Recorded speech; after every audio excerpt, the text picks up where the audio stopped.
Sir, ഈ പത്തനാപുരത്ത് ഗണേശൻ ജയിക്കരുത് ഇനി, അത് കോൺഗ്രസിൻ്റെ ഒരു ഒരു ഒരു എന്താ പറയുക അജണ്ടയാണ്, ഒരു മുഖ്യ അജണ്ടയാണ്. എന്ത് പറയുന്നത് സാർ? അതിന് സംശയിക്കേണ്ട കാര്യമില്ല. അത് കോൺഗ്രസിൻ്റെ മുഖ്യ അജണ്ട 140 സ്ഥലങ്ങളിലും LDF തോൽപ്പിക്കുക എന്നുള്ള. അതിന് പ്രത്യേകിച്ച് പത്തനാപുരത്ത് അല്ല, പത്തനാപുരത്ത് പ്രത്യേകിച്ച് നോക്കണ്ട. എങ്കിലും ദീർഘകാലമായിട്ട് ഗണേശൻ പത്തനാപുരം കൈവശം വെച്ചുകൊണ്ടിരിക്കുകയാണ്. അടിസ്ഥാനപരമായ അതൊരു UDF കോൺസ്റ്റിറ്റ്യുവൻസിയാണ്. അവിടെ ഗണേശനെ തോൽപ്പിക്കണം എന്ന് കോൺഗ്രസ് ആഗ്രഹിച്ചാൽ അതിൻ്റെ രാഷ്ട്രീയമായിട്ടൊരു തെറ്റും പറയാനില്ല. അങ്ങനെ വേണമല്ലോ, അല്ലെ പിന്നെ ഇലക്ഷൻ നടത്തണ്ടായല്ലോ. അപ്പോൾ സ്വാഭാവികമായിട്ട് അവരങ്ങനെ ആഗ്രഹിക്കട്ടെ, അത് നല്ല കാര്യം തന്നെയാണത്. ആ സാർ, അതൊരു സ്വാഭാവികമായി സാറ് പറയുന്ന പോലെ ഒരു നല്ല കാര്യം എന്ന രീതിയിലല്ല അവരുടെ ഓപ്പറേഷൻ. ഇപ്പോൾ കഴിഞ്ഞ ദിവസം നമ്മൾ കേട്ട ഒരു വാർത്ത, അതായത് ചാണ്ടി ഉമ്മൻ എന്ന് പറയുന്ന ഉമ്മൻചാണ്ടിയുടെ മകൻ, വളരെ യങ്സ്റ്റർ ആയിട്ടുള്ളൊരു കോൺഗ്രസ് നേതാവ്, ഒരിക്കൽ കുഴിച്ചുമൂടപ്പെട്ട, അതായത് നമ്മളെല്ലാം കേൾക്കാൻ താല്പര്യമില്ല, നമുക്കൊന്നും കേൾക്കാൻ താല്പര്യമില്ലാത്ത ഒരു വിഷയം. അതായത് സരിത എന്ന ഒരു യുവതി അവരുടെ സോളാർ ബിസിനസ്സുമായി വന്ന് ഉണ്ടായ ഒരു അപഖ്യാതി, അദ്ദേഹത്തിൻ്റെ അച്ഛനുണ്ടായ അപഖ്യാതി, അദ്ദേഹത്തിൻ്റെ പൊളിറ്റിക്സിൽ, അദ്ദേഹത്തിൻ്റെ രാഷ്ട്രീയത്തിൽ കളങ്കം വീഴ്ത്തിയ ഒരു പെൺകുട്ടി, ഒരു സ്ത്രീയാണത്. ആ കേസ് ഗണേശനൊക്കെ ബന്ധപ്പെട്ടതാണെന്ന് എല്ലാവർക്കും അറിയാം. അപ്പോൾ ഇദ്ദേഹം എങ്ങും തൊടാതെ ഒരു സ്റ്റേറ്റ്മെൻറ്റ് പറയുക, ഗണേശൻ കാരണമാണ്, ഗണേശനാണ് അദ്ദേഹത്തിൻ്റെ അച്ഛനെ ഏറ്റവും കൂടുതൽ ബ്ലെയിം ചെയ്തതെന്ന് പറയുക. ഗണേശൻ തിരിച്ചു പറയുക, എൻ്റെ ജീവിതം തകർത്തത് ഉമ്മൻചാണ്ടിയാണെന്ന് പറയുക. അപ്പോൾ സാർ, ഇത് നേരായ രീതിയിലുള്ള ഒരു തിരഞ്ഞെടുപ്പ് അജണ്ടയല്ല. സാറ് പറയുന്ന എല്ലായിടത്തും ജയിക്കേണ്ടതാണ്. പക്ഷേ ഇതൊരു ചീപ്നെസ് അല്ല സാർ, ഇത് മനഃപൂർവ്വം ഗണേശനെ താറടിക്കാൻ വേണ്ടി നടക്കുന്നൊരു കഥയല്ല, ഒരു ആവിഷ്കാരമല്ലേ? ഓക്കെ, തിരഞ്ഞെടുപ്പിൻ്റെ സമയം വരുമ്പോൾ ഈ കാര്യങ്ങളെല്ലാം എല്ലാ ആയുധങ്ങളും പ്രയോഗിക്കും. ഉദാഹരണത്തിന് അവിടെ ചാണ്ടി ഉമ്മൻ നടത്തിയ ഒരു പൊളിറ്റിക്കൽ സ്റ്റേറ്റ്മെൻറ്റാണ്. അതെ, അത് കൃത്യമായി പൊളിറ്റിക്സ് ഉണ്ട് അതിനകത്ത്. അതിനകത്ത് പ്രധാനമായിട്ട് പറഞ്ഞത് ഉമ്മൻചാണ്ടിയും ഗണേഷ് കുമാറുമായിട്ടുള്ള അഭിപ്രായ വ്യത്യാസമാണ്. അതെ, അതിനിടയ്ക്ക് സരിത എന്ന് പറഞ്ഞൊരു സ്ത്രീ വന്ന് പെട്ടു. അതിനകത്ത് ഒരു കാര്യം ഞാൻ പറയാം. അതിനകത്ത് ഈ സരിത കേസിൽ ഉമ്മൻചാണ്ടി വളരെ ക്രൂരമായി ക്രൂശിക്കപ്പെട്ടു എന്നാണ് എൻ്റെ വ്യക്തിപരമായ നിരീക്ഷണം. കാരണം എന്താ വെച്ചാൽ, മുഖ്യമന്ത്രിയായിരുന്ന ഉമ്മൻചാണ്ടിയെ നടരാജൻ കമ്മീഷനോ അയാളുടെ മുന്നേ പോയി ഇരുന്നു. അയാൾ തന്നെ ഒരു മാനസിക രോഗി, എന്നെ സൈക്കോപാത്തായിരുന്നു. കൂടെ വന്ന പോലീസ് രാവിലെ തൊട്ട് വൈകുന്നേരം വരെ അവിടെ പോയിരുന്നു. അപ്പോൾ ഈ പിന്നെ അന്വേഷണ ഉദ്യോഗസ്ഥനെക്കുറിച്ച്, അന്വേഷണ കമ്മീഷനെക്കുറിച്ച് തന്നെ കൂടുള്ള പോലീസുകാർ തന്നെ അഭിപ്രായ വ്യത്യാസം പറയുന്നത് പുള്ളിക്ക് ഈ താല്പര്യം വേറെ പല താല്പര്യങ്ങളുമായിരുന്നു. അപ്പോൾ വളരെ മോശമായിരുന്നു അദ്ദേഹത്തിൻ്റെ ചില കമൻറ്റുകൾ. അദ്ദേഹത്തിൻ്റെ റിപ്പോർട്ട് വായിച്ചു നോക്കിയാൽ അറിയാം, അത് ഒരു അടിസ്ഥാനരഹിതമായ ഒരു റിപ്പോർട്ടുമായിരുന്നു. ഉമ്മൻചാണ്ടി ദീർഘകാലം കേരള രാഷ്ട്രീയത്തിൽ നിറഞ്ഞു നിന്ന ഒരു മനുഷ്യനാണ്.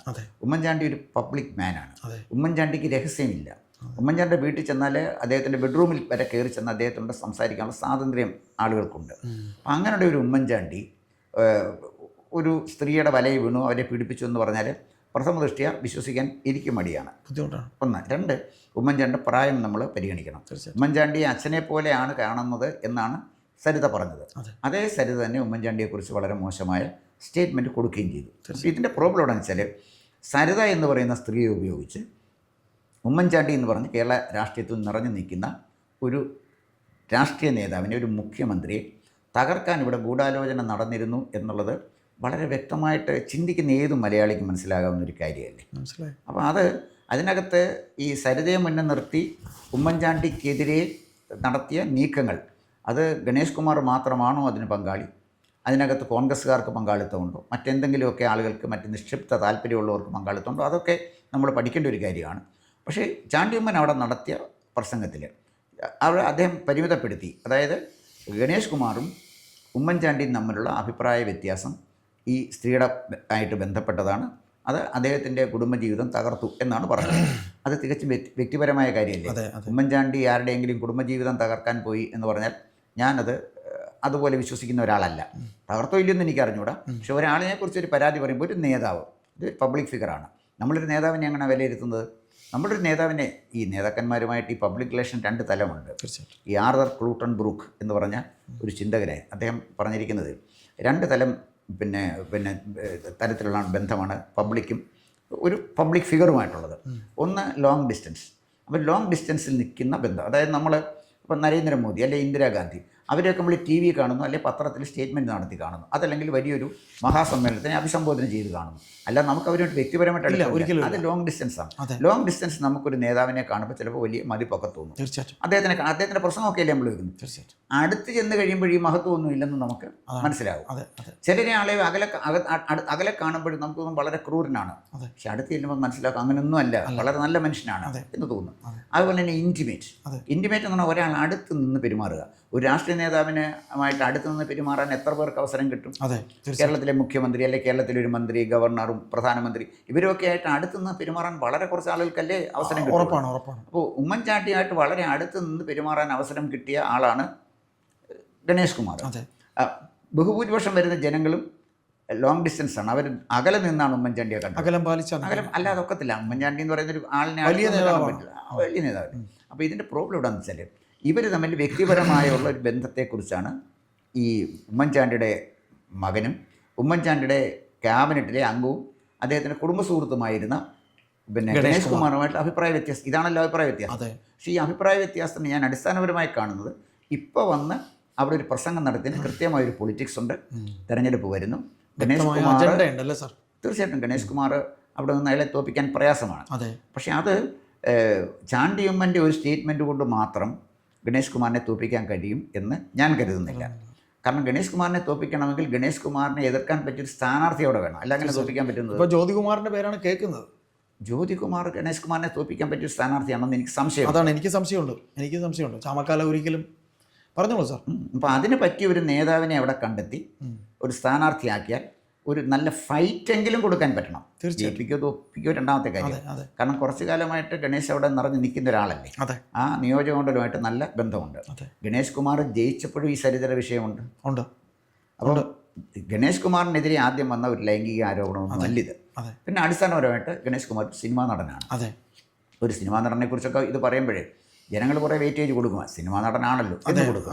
അതേസമയം ഒരു പബ്ലിക് ഫിഗർ, അതൊന്നുമല്ല നിൽക്കുന്ന ഒരു രാഷ്ട്രീയ നേതാവിനെ കുറിച്ച് പറയുമ്പോൾ ജനങ്ങളത് സീരിയസ് ആയിട്ട് എടുക്കും. തീർച്ചയായിട്ടും ഒരു സിനിമാ നടൻ രാഷ്ട്രീയക്കാരനാകുമ്പോൾ ജനങ്ങൾ പറയും അത് സ്വാഭാവികം എന്ന് പറഞ്ഞ് തള്ളിക്കളയും. ഇവിടെ ഗണേഷ് കുമാറിനെ കുറിച്ച് അത് പറയുമ്പോൾ ഈ സരിതയുടെ വിഷയം വീണ്ടും ചർച്ചകളിലേക്ക് കൊണ്ടുവരുന്നു. അതിന് കൃത്യമായ ഒരു രാഷ്ട്രീയമുണ്ട്.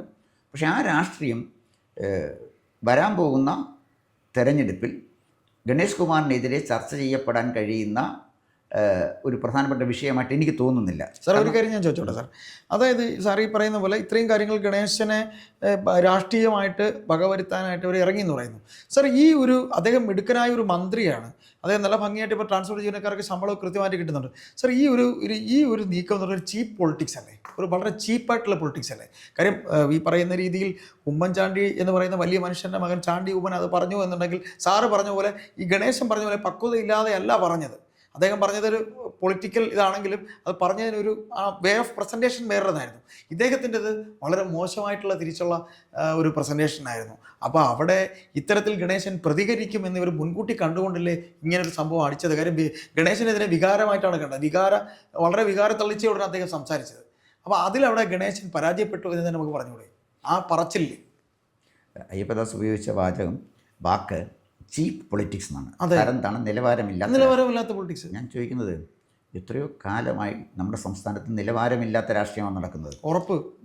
നിയമസഭ നടന്നുകൊണ്ടിരിക്കുമ്പോൾ ഒരു മന്ത്രി ബജറ്റ് അവതരിപ്പിക്കുമ്പോൾ ആ മന്ത്രിയെ ആക്രമിക്കാൻ ചെല്ലുക നിലവാരമുള്ള രാഷ്ട്രീയമാണ്. അവിടെ ചർച്ച ചെയ്യല്ലേ ചെയ്യേണ്ടത്? ഒരിക്കലും. അദ്ദേഹത്തിൻ്റെ കയ്യിൽ നിന്ന് ബജറ്റ് ബലം പ്രയോഗിച്ച് വാങ്ങിക്കാൻ ശ്രമിക്കുക, നിയമസഭയിലെ സാധന സാമഗ്രികൾ തല്ലി തകർക്കുക. അങ്ങനെ തല്ലി തകർത്തത് നിലവാരമുള്ളതാണ്, ചീപ്പല്ലേ? അത്തരം കാര്യങ്ങൾ ചെയ്തവരെന്താണ് ബഹുഭൂരിപക്ഷത്തോടെ പിന്നീട് ജയിച്ചില്ലേ? തീർച്ചയായും. എന്ന് പറഞ്ഞാൽ ചീപ്പ് പൊളിറ്റിക്സ് ആഗ്രഹിക്കുന്ന, ചീപ്പ് ജനാധിപത്യത്തെ ഇഷ്ടപ്പെടുന്ന, അല്ലെങ്കിൽ ഇത്തരം ആളുകളെ ഇഷ്ടപ്പെടുന്ന ഒരു ജനത കേരളത്തിലുള്ളിടത്തോളം ചീപ്പ് പൊളിറ്റിക്സ് നിൽക്കും. അത് ചീപ്പ് പൊളിറ്റിക്സ് ആണ്. കാരണം ജനങ്ങൾ ചീപ്പാണ്, അതാണ് പ്രശ്നം. ജനങ്ങൾ ഉയർന്ന ചിന്താഗതിയുള്ള ആളാണെങ്കിൽ, ഉദാഹരണം ഞാൻ പറയാം, അമേരിക്കയിലെ മോണിക്ക ലെവിൻസ്കിയും ബിൽ ക്ലിൻ്റനുമായിട്ട് വിഷയം വന്നു. അമേരിക്കക്കാർ നോക്കിയത് മോണിക്ക ലെവിൻസ്കിയും ബിൽ ക്ലിൻ്റനുമായിട്ടുള്ള അവിഹിത ബന്ധം അവർക്കൊരു പ്രശ്നമേ അല്ല. അമേരിക്കൻ്റെ പ്രശ്നമാണ്. അവരെ ബിൽ ക്ലിൻ്റനെ ഇംപീച്ച് ചെയ്യാനെടുത്ത കാര്യം എന്നറിയാം. അമേരിക്കൻ പ്രസിഡന്റ് കള്ളം പറഞ്ഞു, കള്ളം പറയാൻ പ്രേരിപ്പിച്ചു. മോണിക്ക ലെവിൻസ്കിയോടെ ബന്ധമില്ലെന്ന് പറയണമെന്ന് പറഞ്ഞു. മോണിക്ക ലെവിൻസ്കിയായിട്ട് ബന്ധമില്ല എന്ന് ഇദ്ദേഹം പറഞ്ഞു. അപ്പോൾ ഇംപീച്ച്മെൻറ്റിന്, അമേരിക്കൻ പ്രസിഡന്റിനെ ഇംപീച്ച് ചെയ്യാൻ അമേരിക്കക്കാരുടെ കാരണം എന്താണ്? കള്ളം പറഞ്ഞു. അത് നമ്മുടെ ഒരു മന്ത്രിയെ അല്ലെങ്കിൽ ഒരു MLA നീക്കാൻ കള്ളം പറഞ്ഞതായിട്ട് ഒരു കാരണം നമ്മുടെ ഭരണഘടനയിൽ ഉണ്ടായിരുന്നെങ്കിൽ നമുക്ക് MLA-മാർ കാണുകയില്ലായിരുന്നു, തീർച്ചയായിട്ടും നമുക്ക് മന്ത്രിമാർ കാണത്തില്ലായിരുന്നു. എന്ന് പറഞ്ഞാൽ കേരളത്തിൽ, ഞാനതാണ് പറഞ്ഞത്, കറക്റ്റാണ് സാറേ പറഞ്ഞത്. ജനാധിപത്യമൊക്കെ എത്ര ഉദാത്തമാണെന്ന് പറഞ്ഞാലും ആ കേരളത്തിലെ ജനങ്ങളുടെ ജനാധിപത്യ ബോധത്തെക്കുറിച്ച് എനിക്ക് വലിയ മതിപ്പില്ല എന്നാണ് എൻ്റെ വ്യക്തിപരമായ നിരീക്ഷണത്തെ ഞാൻ പറഞ്ഞത്. അതെ അതെ അതുകൊണ്ടാണ് ഞാൻ പറഞ്ഞത് ചീപ്പ് പൊളിറ്റിക്സ് എന്നുള്ള വാക്ക് അയ്യപ്പദാസ് ഉപയോഗിച്ചപ്പോൾ ഇവിടെ ചീപ്പ് പൊളിറ്റിക്സ് ഇല്ല. കാരണം എല്ലാം ചീപ്പ് പൊളിറ്റിക്സാണ് കേരളത്തിൽ നിൽക്കുന്നത്. അതിൽ ഒരു വളരെ ചീപ്പായ ഒരു രാഷ്ട്രീയ തന്ത്രം മാത്രമാണ് ഈ ചാണ്ടി ഉമ്മൻ നടത്തിയ പ്രസംഗം. അതിനോടെ ഗണേഷ് കുമാർ നൽകിയ തിരിച്ച് പ്രതികാരപരമായ പ്രതികരണം. ഇതാണ് എനിക്ക് തോന്നുന്നൊരു കാര്യം. ഏതായാലും ഇത് സാർ എവിടെയെങ്കിലും തട്ടി വീഴാൻ സാധ്യതയുണ്ടോ? എവിടെയെങ്കിലും തീർന്നു പോകുമോ? അതേ ഇനി ആളിക്കത്താൻ സാധ്യതയുണ്ടോ? ഇത് ശിവദാസെ ആളിക്കത്താൻ താല്പര്യമുള്ള ഒരു വിഷയത്തിൻ്റെ ഒരു ഗൗരവമില്ല. ജനങ്ങളുടെ ഇങ്ങനെ ഗണേശൻ ഈ പ്രശ്നം സരിത എത്രയോ പ്രാവശ്യം സരിതയുടെ പേര് പറഞ്ഞ് പിന്നെ ക്ലീശയാക്കി. ജനങ്ങൾക്ക് ഇതൊന്നും ഒരു പ്രശ്നമില്ല. അതുകൊണ്ട് ഈ വരാൻ പോകുന്ന തെരഞ്ഞെടുപ്പിൽ അവിടെ കോൺഗ്രസ് സ്ഥാനാർത്ഥി ജയിക്കണമെങ്കിൽ അതിന് വേറെയുള്ള മാർഗം നോക്കണം. നമ്മുടെ നാടൻ ഭാഷയിൽ പറയുമല്ലോ, ഉറങ്ങാൻ കള്ള് വേറെ കുടിക്കണമെന്ന് എന്ന് പറഞ്ഞ പോലെ അതിന് വേറെ സ്ട്രാറ്റജി എടുക്കണം. സ്ട്രാറ്റജി എടുത്തെങ്കിലേ തോൽപ്പിക്കാൻ പറ്റൂ. അതിന് UDF ആദ്യം മനസ്സിലാക്കേണ്ട ഒരു കാര്യം, UDFന് ഗണേശനെ പോലെ തന്നെ പോപ്പുലറായ ഒരു നേതാവിനെ അവിടെ കൊടുത്തെങ്കിലേ ജനങ്ങൾക്ക് വോട്ട് ചെയ്യാൻ പറ്റും. ജനങ്ങൾക്ക് വോട്ട് ചെയ്യണ്ടേ? അവിടെ നിറഞ്ഞു നിന്ന് ആ കോൺസ്റ്റിറ്റ്യുവൻസിയുടെ കാര്യം നോക്കുന്ന ആളാണ് ഗണേശൻ. ഗണേശൻ്റെ ധാർമ്മിക ബോധത്തെക്കുറിച്ചോ വ്യക്തിവൈശിഷ്ട്യത്തെക്കുറിച്ചോ ഒന്നും നമുക്കൊക്കെ വ്യത്യസ്തമായ അഭിപ്രായം കാണും. പക്ഷേ അവരുടെ MLA എന്നുള്ള നിലയിൽ അദ്ദേഹത്തെ ജനങ്ങൾ വിലയിരുത്തുന്നത് എങ്ങനെയാണെന്ന് നമുക്ക് തിരഞ്ഞെടുപ്പ് കഴിയുമ്പോഴേ അറിയാൻ പറ്റുള്ളൂ. പക്ഷേ ചാണ്ടി ഉമ്മൻ അവിടെ നടത്തിയ പ്രസംഗം പൊളിറ്റിക്കലാണ്. ആ പൊളിറ്റിക്കലായ ഒരു പ്രസംഗം ചാണ്ടി ഉമ്മൻ അവിടെ നടത്തിയാൽ തെറ്റൊരിക്കലും ചാണ്ടി ഉമ്മനെ നമുക്ക് പറയാൻ പറ്റില്ല. കാരണം കേരള രാഷ്ട്രീയത്തിൽ ഇത്തരം വിഷയങ്ങൾ സജീവമായിട്ട് ചർച്ച ചെയ്യപ്പെടാറുണ്ട്. അവിടെ വന്നപ്പോൾ, കാരണം അദ്ദേഹത്തിന് അവിടുത്തെ പത്തനാപുരത്തെ വികസന പ്രവർത്തനത്തെക്കുറിച്ചൊന്നും പറയാനില്ലല്ലോ. തീർച്ചയായിട്ടും. അല്ലെങ്കിൽ ഗണേശൻ്റെ മിനിസ്റ്റർ എന്നുള്ള നിലയിൽ പെർഫോമൻസിനെ കുറിച്ച് പറയാം. അതൊക്കെ പൊളിറ്റിക്സാണ്. അതെ. അപ്പോൾ അത്തരം കാര്യങ്ങൾ പറയാതെ വ്യക്തിപരമായി ഈ കാര്യം പറഞ്ഞപ്പോൾ തീർച്ചയായിട്ടും വ്യക്തിപരമായി തന്നെ ഗണേശൻ അതിനോട് പ്രതികരിച്ചു. വികാരപരമായിട്ട് തന്നെ അതിനെ കണ്ടു. പക്ഷേ ചാണ്ടി ഉമ്മൻ പറഞ്ഞത് തെരഞ്ഞെടുപ്പിൻ്റെ ഒരു ആംഗിളിൽ നോക്കിയാൽ കൃത്യമാണ്. കിട്ടിയ ഒരു വടി ഉപയോഗിച്ച് അടിക്കാനൊരു ശ്രമം നടത്തി പുതിയൊരു വിഷയത്തിലേക്ക് ചർച്ച തിരിച്ച് MLA-യുടെ ഇമേജ് ടാർണിഷ് ചെയ്യാൻ പറ്റുമോ എന്നൊരു ശ്രമം നടത്തി നോക്കി. അത് കേരളത്തിൽ സാധാരണ കണ്ടുവരുന്ന ഒരു കാര്യം മാത്രമാണ്. തെരഞ്ഞെടുപ്പ് വരട്ടെ, അന്നേരം നമുക്കറിയാം ഇതൊക്കെ എത്രമാത്രം ജനങ്ങളിലെ സ്വാധീനം ചെലുത്തുമെന്ന്. തെരഞ്ഞെടുപ്പ് കഴിഞ്ഞെങ്കിലേ നമുക്കറിയാൻ പറ്റുള്ളൂ. കൂടുതൽ വാർത്തകളും വിശേഷങ്ങളും നേരിട്ട് ലഭിക്കാൻ ജനങ്ങളിൽ നിന്ന് ജനങ്ങളിലേക്ക് ജനഭൂമി ന്യൂസ് സബ്സ്ക്രൈബ് ചെയ്യൂ. ബെൽ ബട്ടൺ അമർത്താനും മറക്കരുത്.